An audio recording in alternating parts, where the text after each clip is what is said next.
Guys, welcome back to my channel, and I'm back in the kitchen today, and we're going to make an old-fashioned meatloaf. My subscriber Colette requested it, so this is for you, Colette.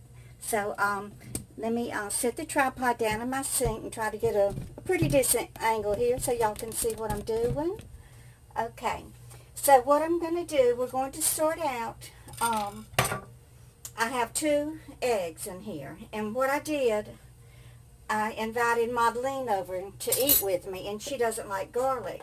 So I just took a couple of cloves of garlic and left them pretty big so that I can pick them out. But I did add them to my eggs just to give it a little bit of garlic flavor. Now she will eat anything that I cook, even if I chop up the garlic finely. But she does sit there and pick the garlic out of it.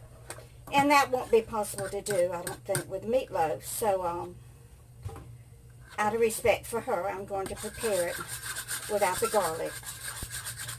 So, you know, I guess she doesn't mind the flavor of it because she will eat whatever I cook. So, we've got 2 eggs here.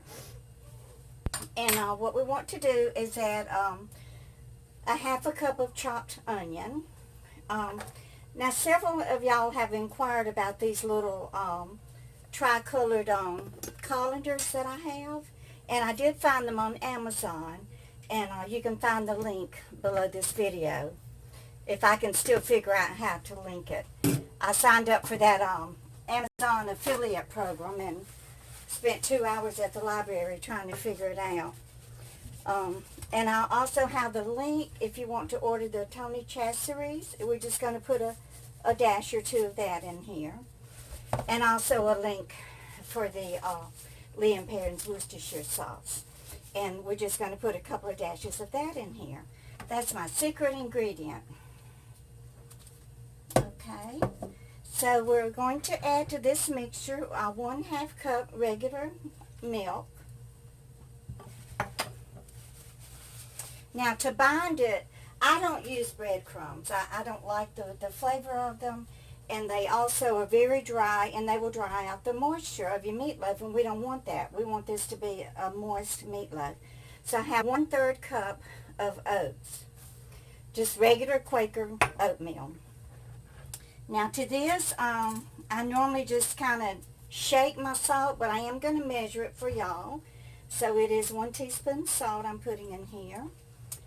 And then let's see, probably close to about a teaspoon of black pepper.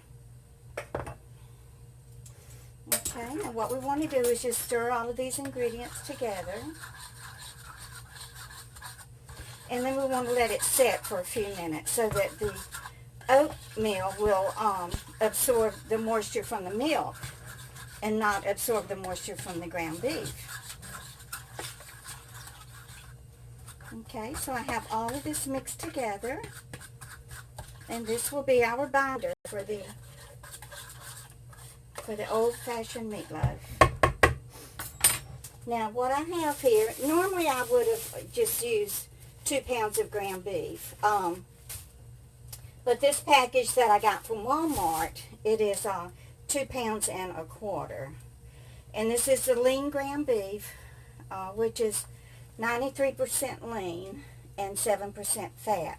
So, you know, probably if you want it to be fat and have a whole lot of flavor, then go ahead and buy the 85% lean and 15% fat. So we're just going to let this sit here for a minute and let the oatmeal absorb this moisture from the eggs. Now, I'm also going to boil an artichoke. Now, what I do, I did cut the tips of the leaves off, and then I'm going to go around with my scissors and cut the little thorny edges off. Now, I don't stuff it or do any of that fancy stuff. I don't even like it cooked that way. I cook it in just a pot of boiling water with a lot of salt in it. And this one is fairly big, so it's going to have to boil for at least an hour. Now, if I had realized that Madeline was going to eat with me the night that I was going to cook this, I would have bought 2. But it's big enough to where she and I can share it. So I'll give this a good wash, and then I will put it in my pot with a whole lot of salt. And I don't measure that. What I do is right before it does get tender, I will taste of one of the leaves, and if it needs more salt, of course I will add more salt to it.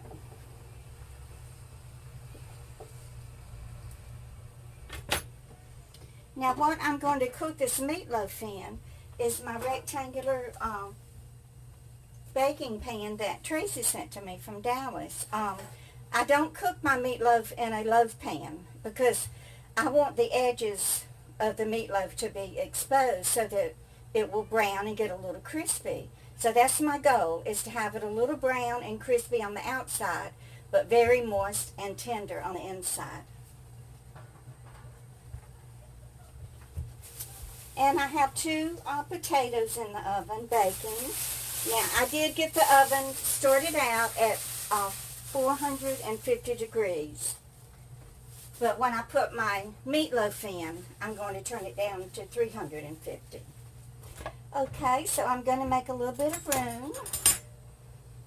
I think this has absorbed most of the eggs and milk. So let's go ahead and put this 2 1/4 pounds ground beef in here. Now, I'm going to mix it very gently. You don't want to over mix it because that will make the meat mixture tough. Now, since this meat doesn't have much fat in it, I'm going to add a teaspoon of my bacon grease from my bacon that I had this morning for breakfast. Well, let's add 2. I'm a Mississippi girl, y'all. Okay, so we want to just gently, you know, fold your meat into your 2 eggs and your milk and your oatmeal. You know, I like getting my hands in it. I know some people probably don't like the feel of raw meat. It doesn't bother me. So if you don't like it, just use a spatula or a wood spoon or whatever. So it's starting to feel very moist. Now I can tell by looking at it, I do not have enough black pepper in it. Y'all, I love black pepper. Now, if you don't like your onion, you know, raw in your meatloaf like this, you can saute it. I could have even sauteed it in that little bit of bacon grease, but I did chop it finely, so it's going to be okay. Okay, my water's boiling for my artichoke. Let me just add a little bit more pepper. So what I'm going to do is go ahead and shape it into a loaf on my cutting board.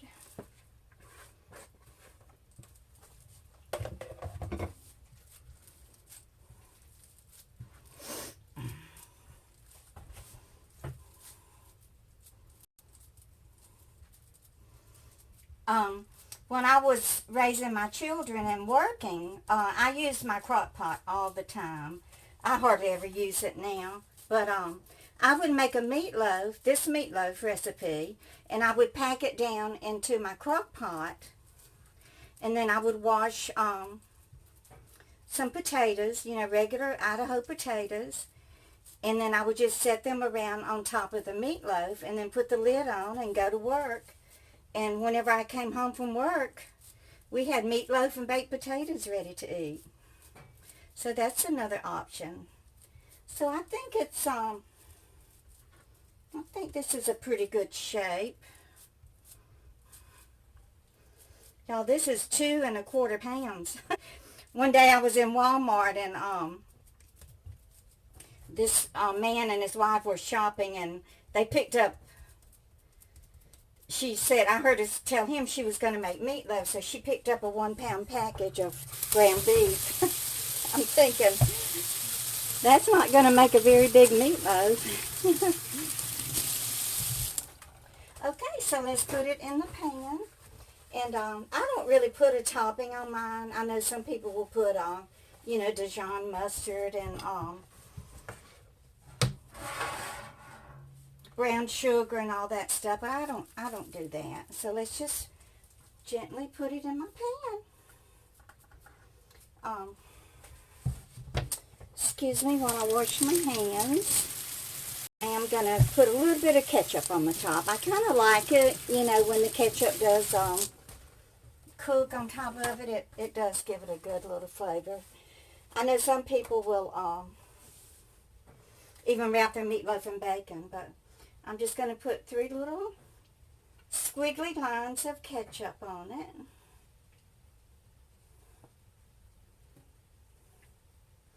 And like I said, I have the oven on 450 because I have my 2 potatoes in there, but I'm going to turn it down on 350. Put my meatloaf in here and let it cook for 1 hour and 15 minutes. So we'll be back and take this thing out of the oven. Thanks, guys. Bye. And welcome back. The meatloaf is ready. I just took it out of the oven. Now, when I checked it at 1 hour and 15 minutes, it still had blood coming out of it. So I let it cook another 10 minutes, and I think it's done. So what you want to do when you take it out of the oven is let it rest. Because if you cut it right away, then all the juices are going to run out. So when you let it rest, all the juices will get absorbed into the meat. So here it is. It's beautiful. And there's a lot of grease in there. So I'm going to show y'all how to make homemade gravy. And this is not any kind of gravy made with cornstarch. I do not make my gravy with cornstarch. So we're going to start with some vegetable oil. Now I'm just making a little bit of gravy, so I don't want a lot of oil. Usually I make enough gravy to feed Cox's army, but I'm going to try not to do that this time. So what we're going to do is brown flour in here. Going to let that oil get real hot, and then we're going to sprinkle some just regular, you know, white flour in there. I have my flour canister, and then we'll brown it. Now, I have never been one to use cornstarch to make my gravy. Now, in New Orleans, you know, the French call this roux, R-O-U-X, and this is what we add to our gumbo and a lot of our dishes that we cook, the etouffee and all those things. So let's see if it's hot enough, and we're going to make us some brown gravy to eat over the top of this meatloaf. I think because I had those 2 potatoes in the oven with the meatloaf that they absorbed some of the heat, and that's probably why it didn't cook in 1 hour and 15 minutes. But that's okay. I wasn't in any hurry.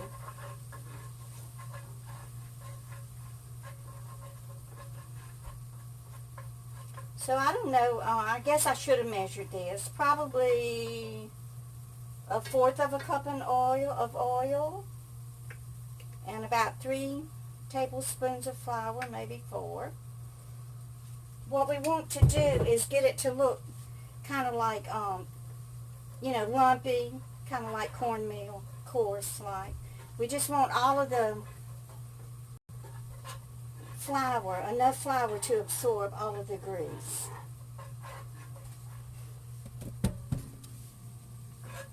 And you can see that it has not done that. So what I want to do is just add a little more flour.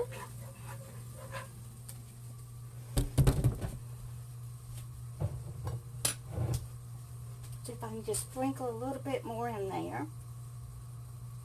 Okay, I think that should be just perfect.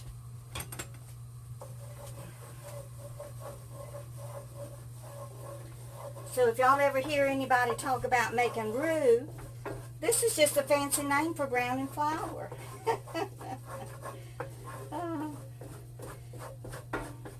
When I was growing up, Dorothy always just browned the flour to make the homemade gravy. There was no such word as the roux. It wasn't until I probably moved to New Orleans in the 1970s and realized that it did have a French name for it. One day I will make some shrimp etouffee for y'all. Etouffee, I believe it's more of a Cajun recipe because it does not have tomatoes in it. it's more of a brown gravy base. Okay, so we just want to let this get nice and brown. Just a minute.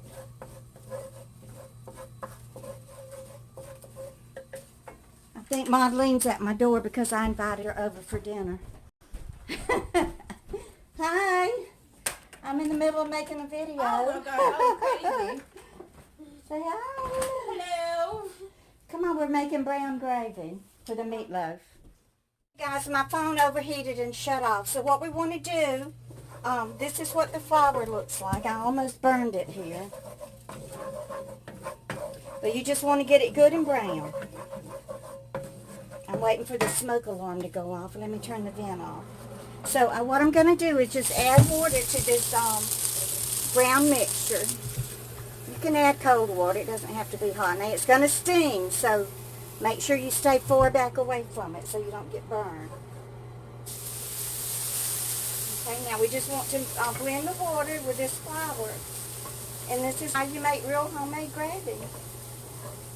Isn't it, Madeline? Yep.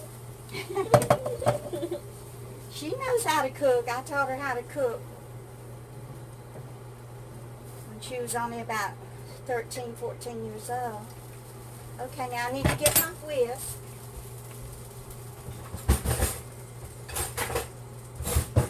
I'm trying to hurry, y'all, because I don't want the, what it is, I've got too many apps running in the background. I've got to delete some, so I apologize for that. That y'all have to watch 2 and 3 videos. Okay, so this is the grease and the juice from the meatloaf. So what we want to do is add this to the gravy. This is going to season it and make it taste good. All the blood and all that juice, you know, that seeped out of the meatloaf. So we want to add salt and pepper to this. I don't measure it, y'all. I just know in my head how much it takes.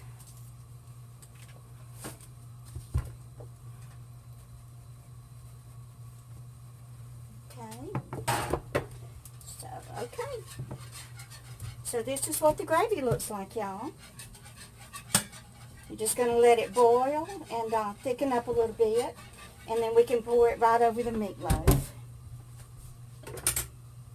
So I'm going to let Madeline do the tasting for y'all. Madeline, here's the sour cream for your potato. Okay. Right here. I need a spoon. Right here. Okay, let's cut into this meatloaf. Marlene's waiting for her piece now already. She didn't even come over here and help me cook it, but she got her mouth open waiting for her piece. It's okay. I love her.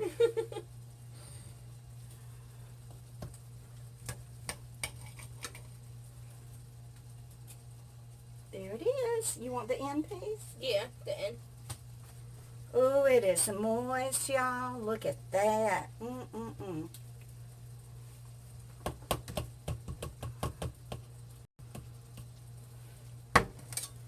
Let's cut her another piece. She's a growing girl. She needs more than one piece. Y'all, it's so tender, it's just falling apart. We're back with the meatloaf, and it is delicious. I did put the gravy on it, although it would be delicious without it. And you can see Madeline here enjoying it.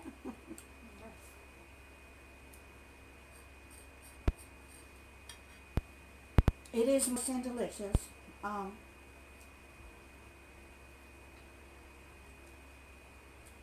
sharing the artichoke with Madeline. It's big enough for 2 people, so that's not a problem.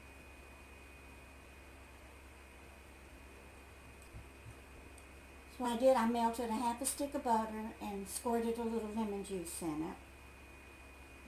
And then I dipped the end of the artichoke with all the vegetable on it right here. I call it the meat. And then you just scrape it off on either your upper teeth or your bottom teeth. Mm. So you just enjoy all of the artichoke off the bottom of these leaves until you get to the center, and then you get the heart. Mm-mm-mm. Now, I may not share that with Madeline.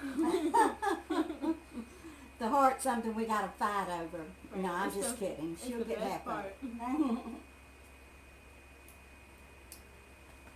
Okay, so I will leave the recipe for this delicious s'mores meatloaf underneath one of the videos.